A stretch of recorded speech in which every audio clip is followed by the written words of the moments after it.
On a crisp autumn morning, Malik Thompson, a man in his mid-30s, woke up early as he always did. The rising sun spilled through the large windows of his luxurious penthouse in the heart of the city. A successful entrepreneur, Malik had spent the last decade building his business empire, focusing on tech solutions for underserved communities. What started as a small startup had now blossomed into a multi-million-dollar enterprise, with clients across the country. Despite his success, Malik lived a life that still felt grounded, even if the world around him had changed drastically. As was routine, he spent his early mornings reviewing business reports over coffee, catching up on emails, and preparing for the day ahead. The city was waking up, the bustling streets and traffic becoming louder as people went about their business. But Malik wasn't just another businessman, and his days weren't ordinary. He was about to board his private jet to close a major deal with international investors, a trip he had been preparing for weeks. The flight was a luxury he'd earned, the culmination of years of hard work. But today, the unthinkable would happen. Malik's private jet, a sleek Gulfstream G650, was parked at the private aviation terminal.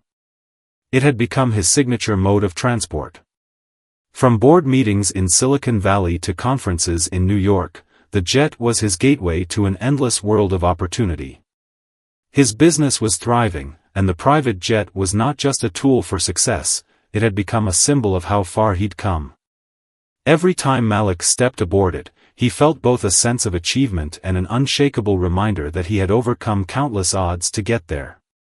He arrived at the airport shortly after 10 a.m. with a light briefcase in hand. The terminal was quieter than usual, a rarity for such a prestigious hub, but it suited Malik. He preferred to travel in peace, without the usual distractions and crowds. He was greeted by his usual staff, well-dressed, efficient, and with a polite demeanor. There were no lines, no waiting, just the streamlined process of getting into his jet and heading to his next business opportunity. As he walked past the sleek counters and glass windows of the terminal, he waved at the receptionist who smiled warmly at him. A sense of familiarity washed over Malik as he neared the gates leading to the tarmac. But today was different. As he approached the jet, an airport staff member, a woman in her early 40s, intercepted him. Her name was Linda, and she was one of the supervisors overseeing the private jets. She had always been cordial, but today, there was an odd tension in her expression. Malik greeted her with a smile, thinking nothing of it. "Good morning, Linda. Ready for another smooth flight?" Malik asked, his tone casual and confident.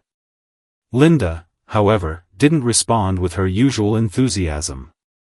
Instead, she hesitated before saying, "Mr. Thompson, I'm afraid there's been an issue. You won't be able to board your flight today." Malik furrowed his brow. He was taken aback. "What do you mean?" "I've got everything cleared, the flight is scheduled." "There must be some mistake." Linda glanced nervously over her shoulder at a couple of other staff members who stood nearby, watching the exchange. "I'm sorry, but I can't let you on. There's no record of your name on the manifest," she said, her voice growing colder. Malik's mind raced. He pulled out his phone and checked the flight details. Everything was in order. His ticket was confirmed, and he had the necessary documents to prove it. "There must be a mistake. I have a ticket." "You can check again," he urged, trying to remain calm. Linda shook her head. "I've already checked. You're not listed. You'll need to speak to someone else." Malik was confused and frustrated. This was not how things were supposed to go. He had flown through this terminal countless times, and it had always been a smooth process. He couldn't believe what he was hearing. "You're telling me I can't board my own jet?" he asked incredulously, his voice rising. Linda's eyes flickered with unease, and she took a cautious step back. "I'm afraid that's the case. Please don't make a scene. I'll call my supervisor, but you'll have to wait here." The situation was surreal. He stood there, watching Linda walk away to make the call, unsure of what was going on. His heart pounded in his chest, the sudden shift from routine to chaos unsettling him. This wasn't a simple mistake. There was something more to it, but Malik couldn't yet put his finger on what it was. Minutes passed, each one feeling like an eternity. The other airport staff members watched, some pretending to be busy, others exchanging uneasy glances.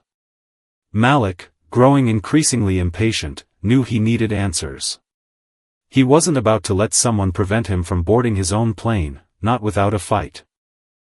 After what felt like an eternity, a man in a dark suit, who Malik recognized as the terminal manager, approached him. His name was Thomas, and he had always been a competent and professional figure in the airport. But today, Thomas didn't seem like the man Malik knew. His face was pale, and his movements were stiff as he walked up. "Mr. Thompson, I'm terribly sorry for the inconvenience," Thomas began, his voice strained. "There's been a misunderstanding. Your flight is ready, but it's just that the crew has reported some issues with the manifest." He paused, as if searching for the right words. "I'll take care of it. Just wait here for a moment." "Not good enough," Malik snapped, cutting him off. "I don't have time for this. I've been cleared for this flight. Who are you to tell me I can't board?" Thomas looked visibly uncomfortable. "I understand, but there's protocol. Let me just check things again, please. I'll clear this up."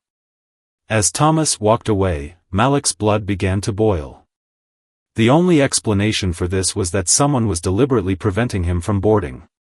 The air around him felt thick with tension.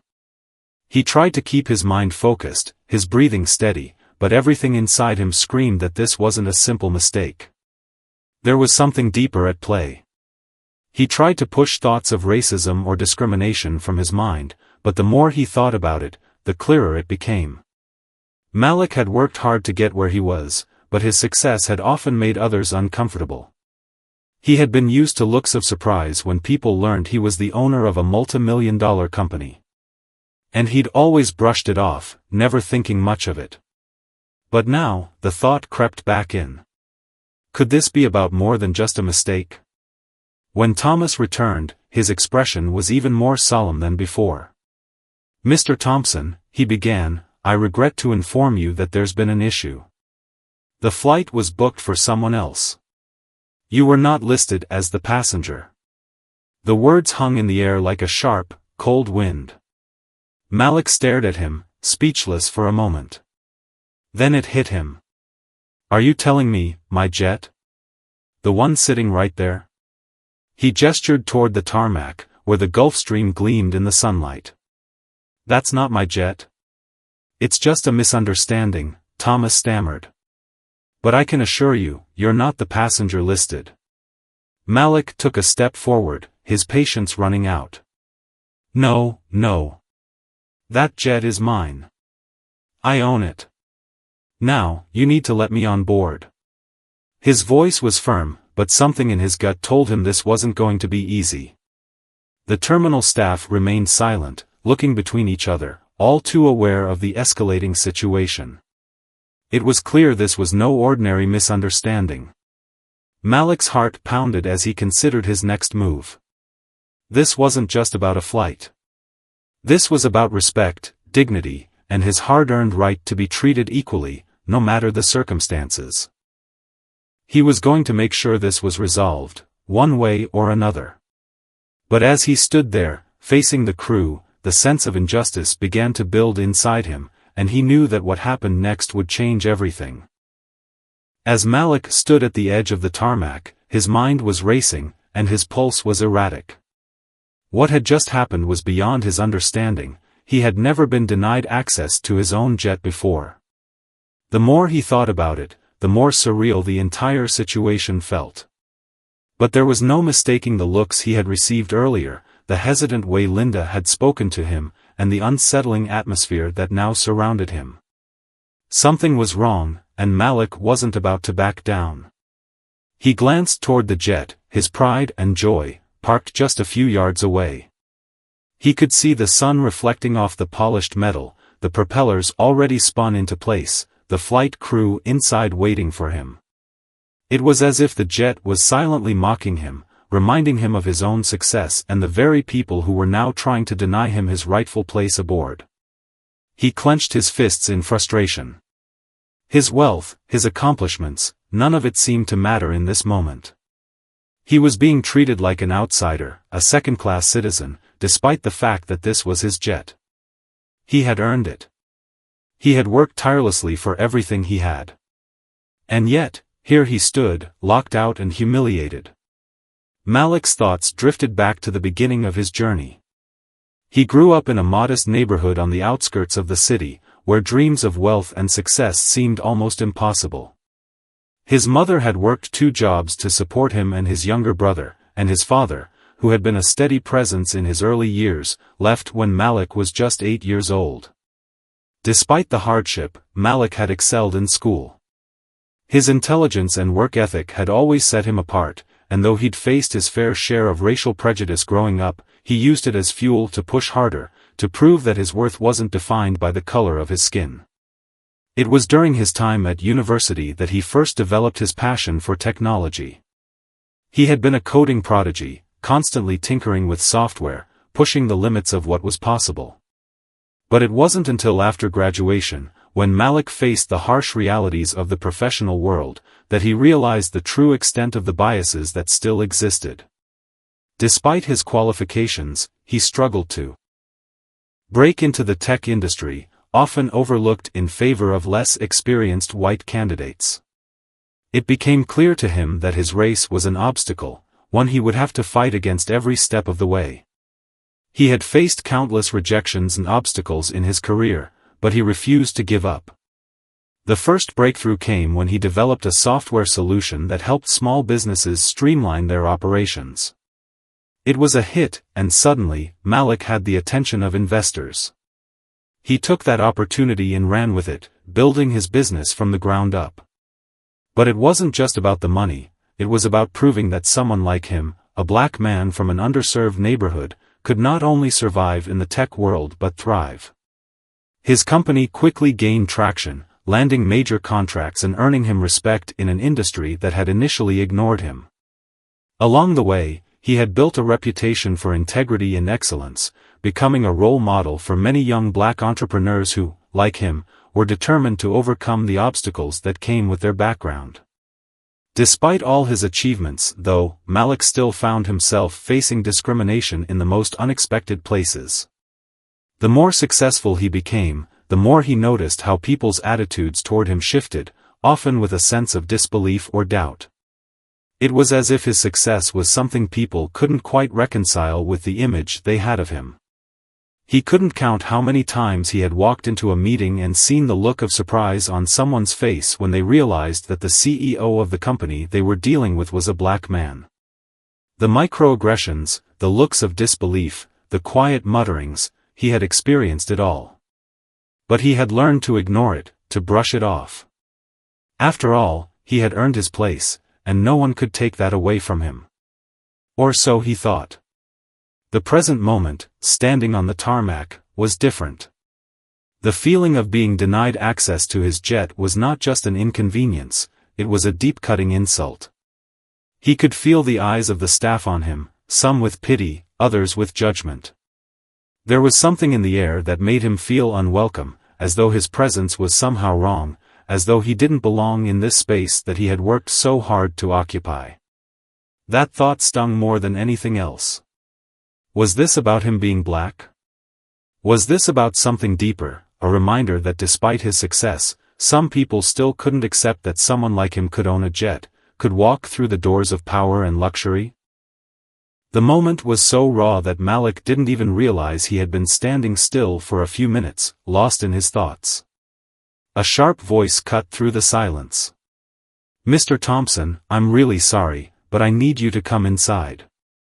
"We've got everything figured out," said Thomas, the terminal manager, who had returned with an air of forced professionalism. Malik was taken aback. His thoughts were still racing, but he knew it was time to take control of the situation. "Figured out?" he asked, his voice steady but firm. You've been telling me for the last half hour that you're trying to figure things out. What's going on? Thomas, seemingly uncomfortable, cleared his throat. We've had some technical issues with the manifest. But please, come inside. We'll get you on your flight. Malik looked toward the jet once more. The whole situation was making him feel more and more like an outsider. I'm not going anywhere until you tell me exactly what's going on here, he replied. A flicker of hesitation passed through Thomas's face. Mr. Thompson, I know this is frustrating, but you're causing a scene, and we need to get you moving. I'm causing a scene? Malik's voice grew louder, drawing the attention of everyone around. This is my jet, my flight, and I'm being told I can't board because of some technical issue with the manifest? I want answers, Thomas. Now. The other staff members, who had been standing quietly in the background, now seemed more nervous, their faces a mix of confusion and unease. Malik's frustration was mounting, but he could feel that something wasn't right. This wasn't just about a mistake on a piece of paper. This was something more personal, more intentional. Thomas sighed, a look of defeat creeping onto his face. Look, Mr. Thompson, there's nothing personal here. It's just a misunderstanding.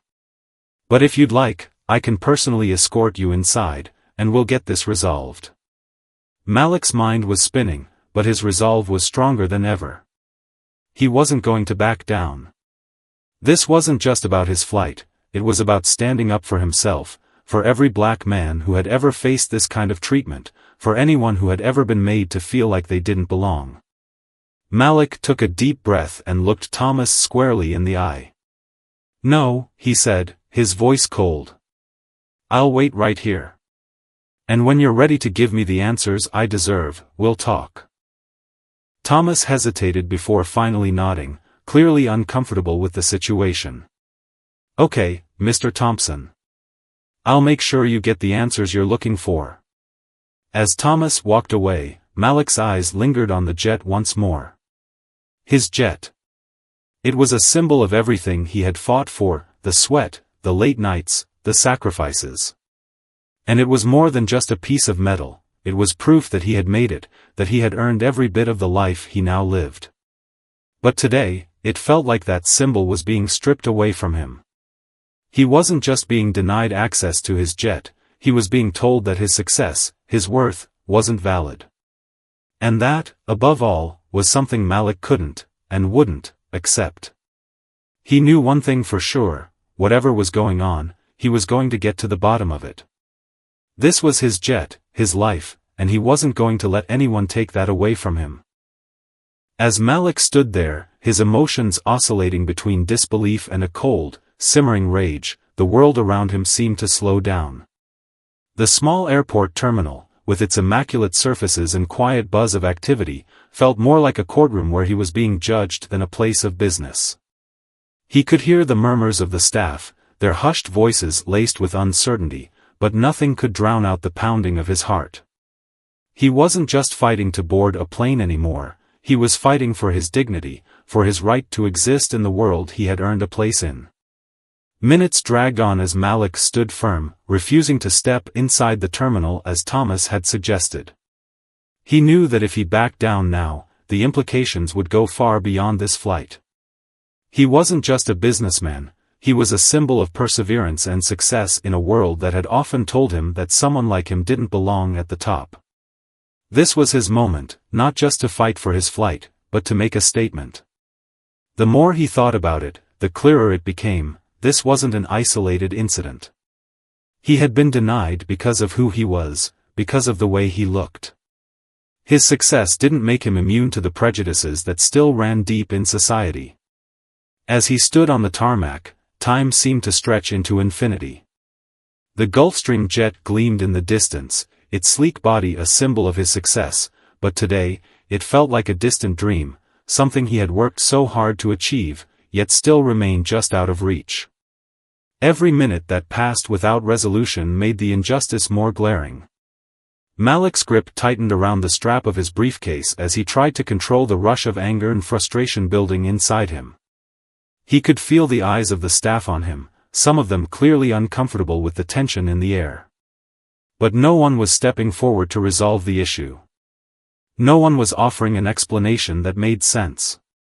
No one was doing anything to acknowledge the very real racism that had just played out in front of him. After what felt like an eternity, Malik spotted Thomas returning. The terminal manager's expression had shifted from unease to something else, an uncomfortable, almost apologetic demeanor. He had clearly spent the past few minutes talking with someone, likely the higher-ups or the flight crew. Malik could tell by the way Thomas approached that this wasn't just a technical issue anymore. There was something more going on, and it had everything to do with the color of his skin. "Mr. Thompson, I've spoken with the crew," Thomas began, his voice carrying a forced calmness. "I'm afraid there's been a misunderstanding, and I want to assure you that we're doing everything we can to resolve it." Malik didn't move. His eyes locked onto Thomas, his gaze unwavering. "Misunderstanding," he repeated, his voice dripping with skepticism. "You've been telling me that for the last hour. If there's a misunderstanding, then why wasn't I informed about it from the start? Why was I kept out here like some kind of criminal?" Thomas visibly flinched at the question. His face reddened slightly, and for the first time, Malik saw a glimmer of guilt in his eyes. The terminal manager had the look of a man caught in a lie, and it was clear that he was struggling to keep his composure. "We, had some mix-up with the paperwork. But I promise you, Mr. Thompson, this is being handled now," Thomas said, glancing nervously at the staff members who had gathered nearby, standing like silent witnesses to the exchange. Malik's jaw tightened. He wasn't interested in excuses anymore. He had been patient, understanding, and respectful. But that patience was running thin. "I've had enough of the misunderstanding talk," Malik said, his voice now cold and controlled. "You're going to tell me what's really going on, and you're going to do it now." Thomas hesitated, the weight of the moment bearing down on him. He shifted uncomfortably, clearly unwilling to meet Malik's eyes for too long. The silence between them stretched before Thomas, with great reluctance, spoke again. "Mr. Thompson, the issue is not just with the paperwork. The flight crew, well, they've expressed some concerns about you flying today."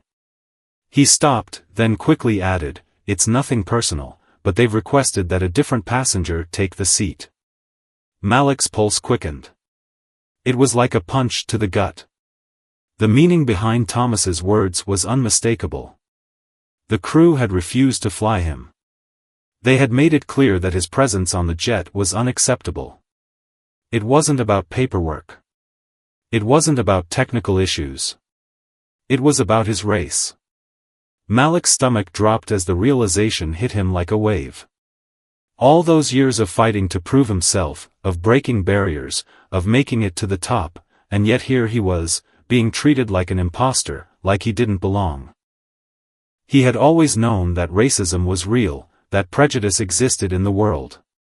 But this? This was different. This was a deliberate act of exclusion, an overt attempt to make him feel small and powerless. He took a deep breath, his mind racing. He could feel the anger rising in him, but he knew that if he didn't control it, he would let them win. He couldn't afford to lose his composure now, not when he was this close to exposing what was really happening. With every ounce of restraint he had left, Malik looked at Thomas and spoke in a calm, measured tone. "I'm going to ask you one more time. Who exactly are the members of the flight crew that have concerns about me?" Malik's eyes were steely, cold, as he spoke the words. "Because, Thomas, if I'm not allowed on that jet today, I'll make sure the whole world knows what's happening here." Thomas's face went pale as the weight of Malik's words sank in. He swallowed hard, clearly trying to gather his thoughts.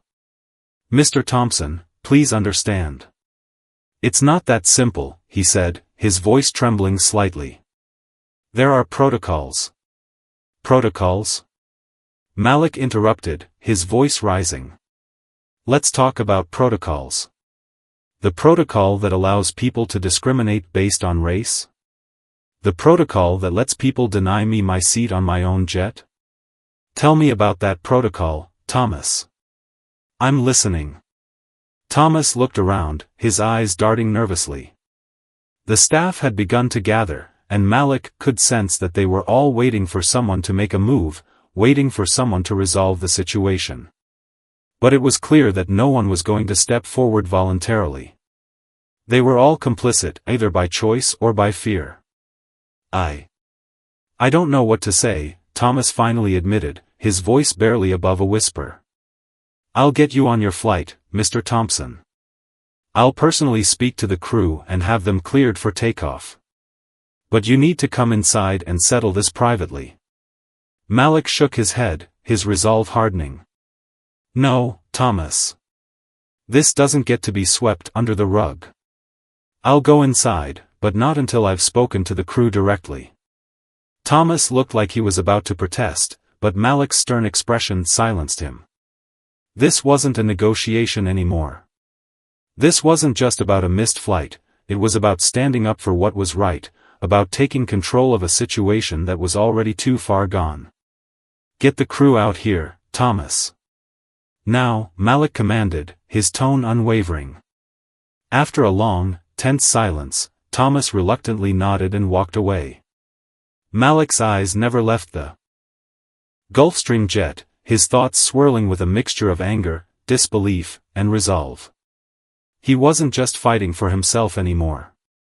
He was fighting for everyone who had been silenced, ignored, or made to feel like they didn't belong. This wasn't just about a seat on a plane. This was about power, and who got to have it. As Thomas returned with the flight crew, Malik's mind was already planning his next move.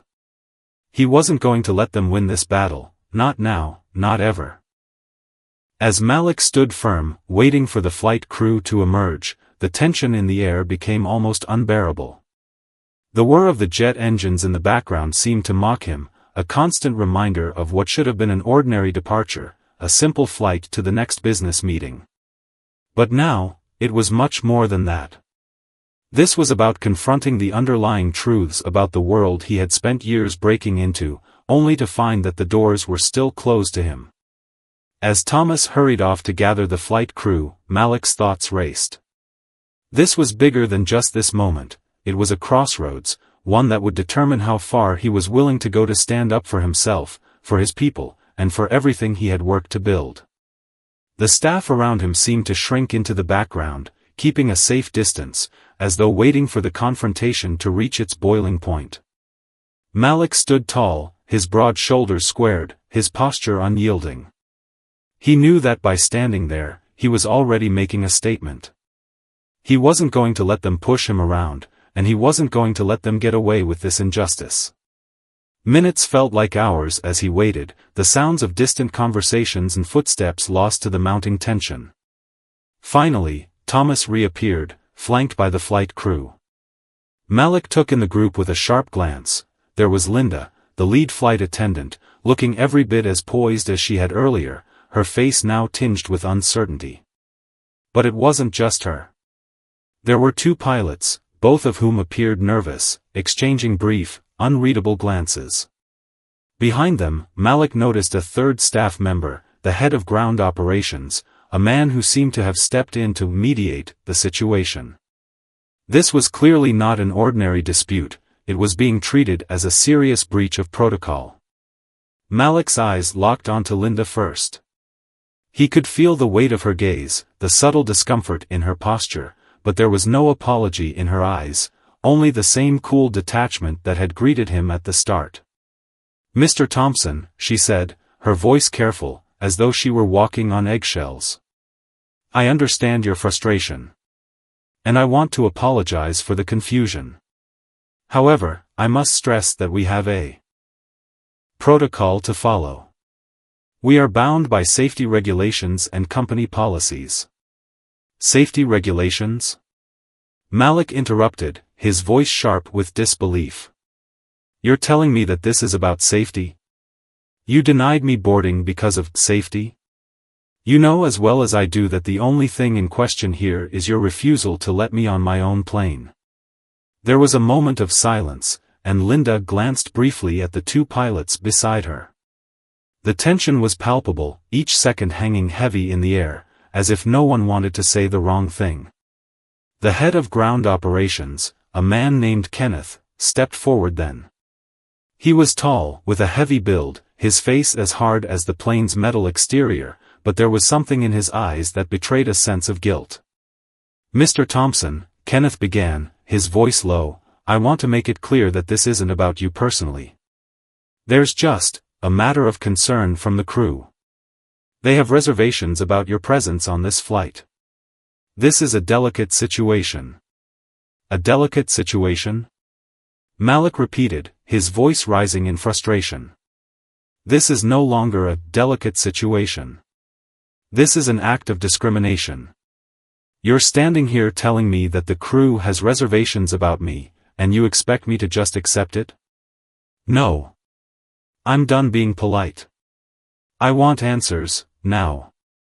The pilots shifted uneasily, their eyes darting between the ground, the jet, and the other staff members. It was clear that they didn't want to be part of the confrontation, yet their actions were undeniably complicit. The more Malik thought about it, the angrier he became. It wasn't just the pilots and crew who were part of this, it was the system that had allowed them to think that this kind of treatment was acceptable. That somehow, because of his race, he didn't deserve to board the jet. It didn't matter that he was the CEO of a successful company, that his name was on the manifest, or that he owned the jet. To them, he was just another black man who had no business in a space of power and privilege. "What exactly are you saying?" Malik's voice was steady, cold, as he looked directly at Kenneth. "You're telling me that I'm being denied because of some concerns? What concerns?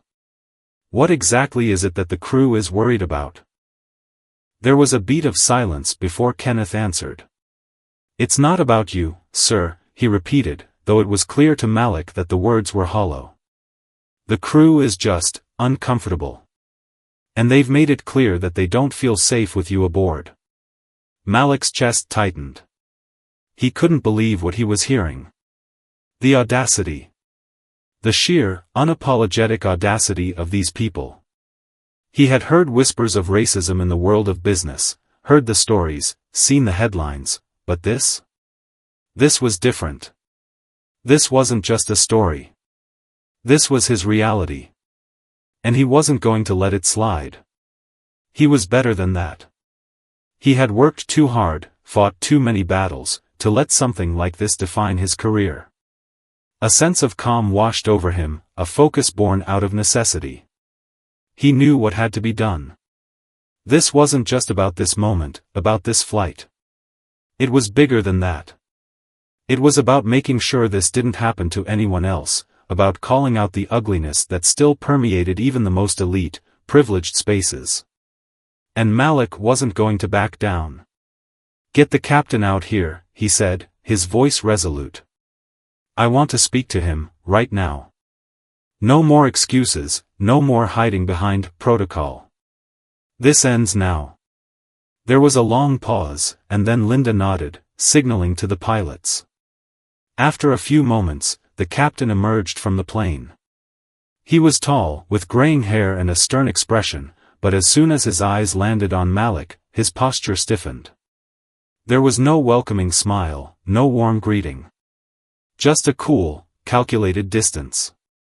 "Mr. Thompson," the captain said, his voice clipped, "I understand there's been a misunderstanding.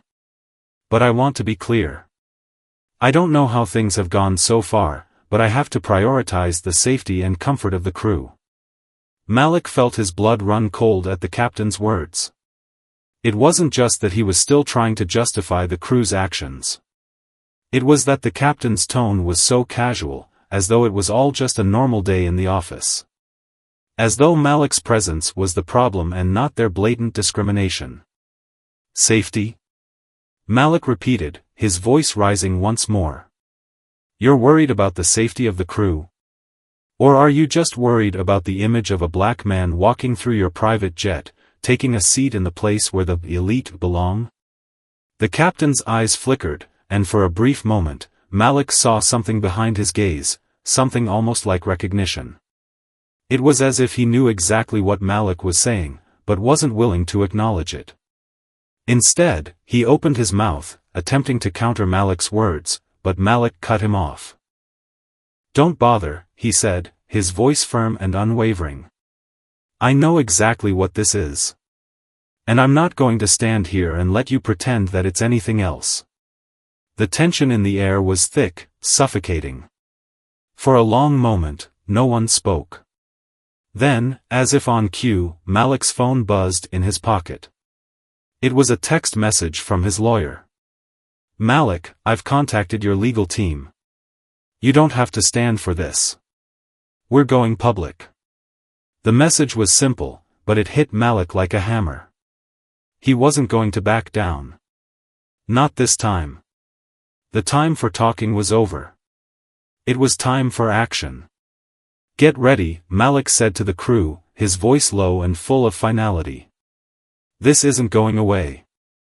I'm going to make sure the world knows what's happening." Malik's declaration echoed in the heavy silence, reverberating through the cold steel of the jet and the sterile airport tarmac. The crew stood frozen, the weight of his words sinking in like lead. As the captain and the rest of the staff exchanged uneasy glances, Malik could feel the momentum shift. They knew, now, that this wasn't just a man demanding his rights to board a flight, it was someone who had taken the fight to another level, someone who wasn't going to quietly accept the status quo. This was bigger than one incident, this was about power, dignity, and standing up against the systemic racism that lingered in places even the elite had hoped were immune. The captain finally cleared his throat, breaking the stillness. "Mr. Thompson, please. We don't need to escalate this further. We can discuss this inside, away from the public eye. I'm sure we can come to some understanding." But Malik didn't flinch. His resolve was unshakable. He had dealt with subtle forms of exclusion and discrimination throughout his life, but this was overt, blatant, and deeply personal. There was no way he was going to let it slide without facing it head-on. He shook his head slowly, his eyes never leaving the captain's. "Air today. You will regret this." "No," Malik said flatly, his voice cutting through the tension.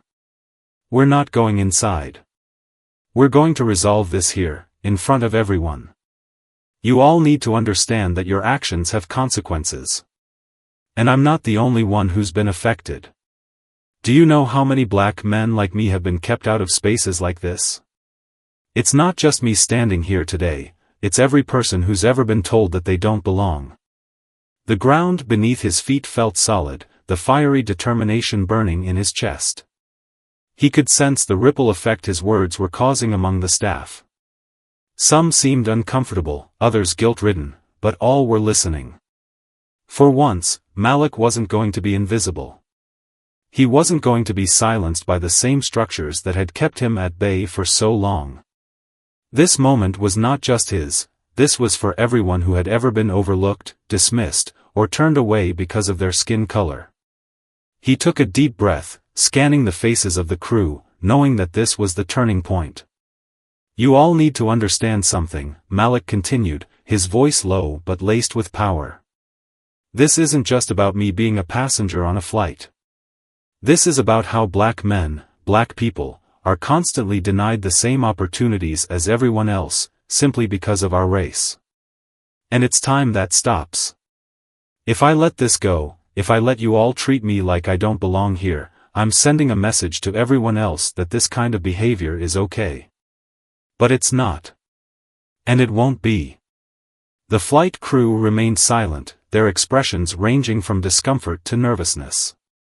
Linda, the lead flight attendant, seemed to shrink under his gaze, her eyes now avoiding his. The pilots exchanged brief glances, their faces a mixture of shame and regret. Kenneth, the head of ground operations, looked at Malik with a mixture of fear and respect, clearly torn between his professional duty and the realization that the situation had gone far beyond anything he could have imagined. The silence stretched on for what felt like an eternity, until finally, the captain broke it again. This time, his voice was softer, more subdued. "Mr. Thompson, I want to apologize. I can't speak for everyone on the crew, but I see now that this has gone too far. It was wrong. We should never have allowed something like this to happen. I can only offer my sincere regret for how things unfolded." Malik's heart pounded in his chest. He had known this apology was coming, but it wasn't enough. The captain's words, though genuine, were not enough to undo what had happened. It wasn't just about one man's apology, it was about holding the system accountable, about forcing them to reckon with their biases and actions. "That's not enough," Malik said, his voice firm and unwavering. "This apology doesn't fix what happened here. And it doesn't change the fact that you all failed me. You failed the system you claimed to uphold. What about the other passengers you've turned away for less? What about the people who don't have the privilege to speak out like I am? You think your apology will fix that? It won't." There was another long silence, and Malik could see that his words had hit their mark. It wasn't just the apology he was seeking, it was change. Real, systemic change. And he wasn't going to let this moment slip by. He wasn't going to allow them to sweep this under the rug, to pretend that it was an isolated incident. If they weren't going to take action, he would make sure that the world would know exactly what had transpired. Malik's phone buzzed again, a message from his lawyer. This time, it was a bit more urgent. "Malik, I've just spoken with the media. We're getting statements prepared, and we're going public with this. The press is already asking questions. Don't let them make you the villain." Malik looked at the phone and then at the crew. He knew what he had to do. He wasn't going to sit back and let them dictate the narrative. He was going to take control of this story, and he was going to make sure it became a turning point in how black men and women were treated in spaces like these. He wasn't going to let this moment pass without making sure it had an impact. "I'm not going to let you make me the villain in this," Malik said, locking eyes with each member of the crew. "I'm not the one who's in the wrong here. You are. And you know it. I'm going to make sure that the world knows exactly what happened today." He turned away from the crew, his eyes sweeping over the entire scene one last time. This wasn't just a private jet on a quiet tarmac anymore. This was a moment of reckoning, one that would challenge the status quo. As he stepped toward his phone, ready to begin his next move, Malik knew that this would change everything. He wasn't just a passenger now, he was a force, and he would make sure his voice was heard. Before he could make the call to his lawyer, there was a sudden movement behind him. It was Thomas, the terminal manager. He had been standing at the edge of the group, watching everything unfold, but now, he stepped forward, looking a little more composed than he had before. His face was no longer tense or fearful, it was resolute. He had clearly come to a decision. "Mr. Thompson," Thomas said, his voice steady, "I've spoken with the higher-ups. We understand that what happened today was unacceptable. We're offering you a full refund for your flight, and we're also taking steps to ensure that something like this never happens again. You will be compensated for the trouble caused, and will ensure that this situation is addressed with the crew." Malik glanced back at him, his eyes narrowed. It wasn't enough. The apology wasn't enough. The compensation wasn't enough. This wasn't just about money, it was about changing the way things worked. He wasn't going to let them think that a refund and an apology could smooth this over. "No, Thomas," Malik said firmly. "That's not how this ends. I want accountability. I want real change, not just words. If you want to make things right, you're going to have to do a lot more than offer me a refund." Thomas looked at him, clearly understanding that Malik wasn't backing down. And for the first time, there was a hint of respect in his eyes. "We'll do what we can," Thomas replied quietly. "But know this, Mr. Thompson. I don't think anyone expected you to fight this hard for what was right." Malik's eyes softened, just for a moment. He wasn't fighting for recognition. He wasn't fighting for applause. He was fighting because it was the right thing to do. And if that meant taking a stand here, in front of the jet, in front of the crew, then so be it. This was his moment, and he would make sure it counted. Good, Malik said, his voice calm but unwavering. And remember, this isn't over. It's just beginning. And with that, he turned, making the call to his lawyer. The battle was just starting, but Malik knew he was on the right side of history, and he would not back down. The following weeks were a whirlwind. Malik had known that this moment, this confrontation, would ripple out far beyond the tarmac, but the speed and intensity of the reaction still took him by surprise. It started with the press. As soon as his lawyer had issued a statement, the story exploded. News outlets from across the country were clamoring to cover the incident. Interviews followed, first local, then national. The narrative was undeniable. A successful black businessman had been unjustly denied access to his own private jet by a crew that had no reason to turn him away other than the color of his skin. The details spread like wildfire, and soon, Malik was at the center of a national conversation about race, privilege, and systemic bias. But Malik wasn't looking for sympathy or even attention. His goal had always been clear: accountability. The more the story spread, the more pressure mounted on the airline to take action. Internal investigations were launched, and the crew that had wrongfully denied him access was swiftly placed under review. Malik had demanded transparency, and he wasn't going to rest until there was change. What surprised him, however, was the outpouring of support. Across social media platforms, people from all walks of life rallied behind him. His story resonated with so many who had been on the receiving end of subtle or overt racism, those who had faced doors closed to them, opportunities withheld, simply because of their identity. Messages flooded his inbox, ranging from heartfelt gratitude to expressions of solidarity. The hashtag Justice for Malik began trending, a digital rallying cry for those who wanted to see real, meaningful change. For Malik, the support was humbling, but it was also a reminder of how much work still needed to be done. While he appreciated the outpouring of kindness and the public recognition, he knew that the fight for equality wasn't something that could be solved in a single moment, no matter how high-profile it was. This wasn't a victory to be celebrated, it was the beginning of a much larger battle. In the midst of the media frenzy, Malik took a step back from the limelight. The constant interviews and public appearances had begun to take their toll. He was exhausted. But he wasn't going to retreat completely. He was determined to keep pushing forward, to make sure the conversation didn't fade. Every chance he had, he would speak about what had happened, about the larger systemic issues that allowed something like this to happen in the first place. Behind the scenes, his legal team was working tirelessly. They were putting together a case, not just for the public spectacle, but for real, lasting change. Malik wasn't interested in personal compensation.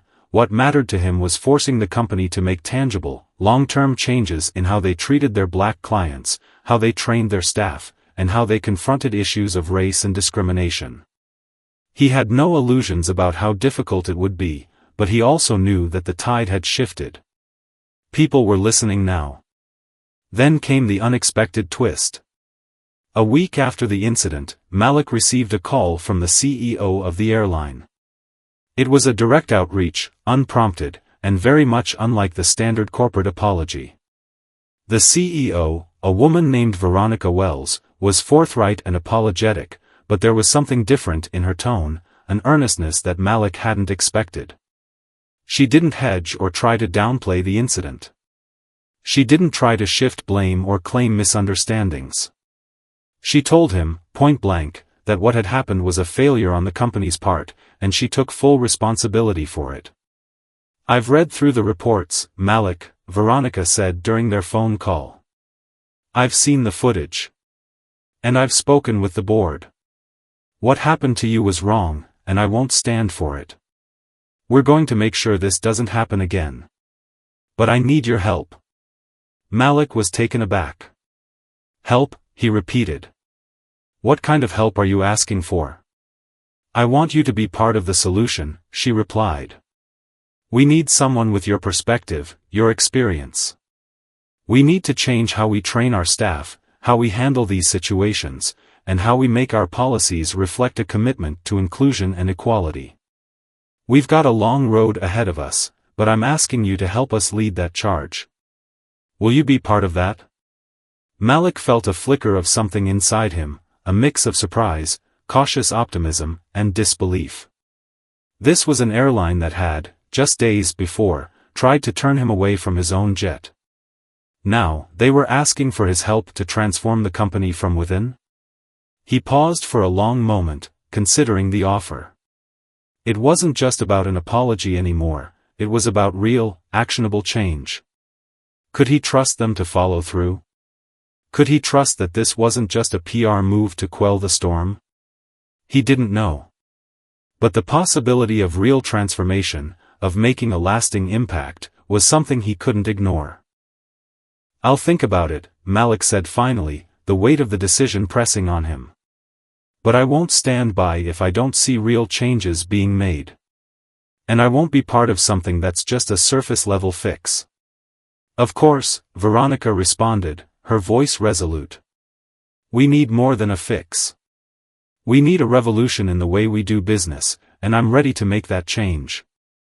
The conversation ended with Malik still unsure of what to expect, but one thing was clear, he couldn't let this moment pass without trying.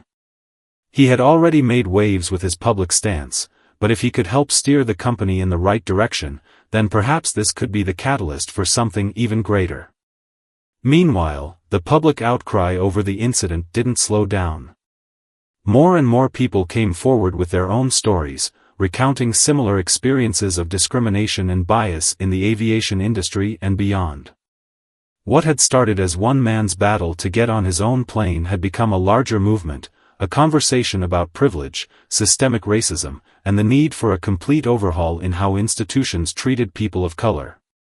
The airwaves were flooded with debates, opinions, and calls for action.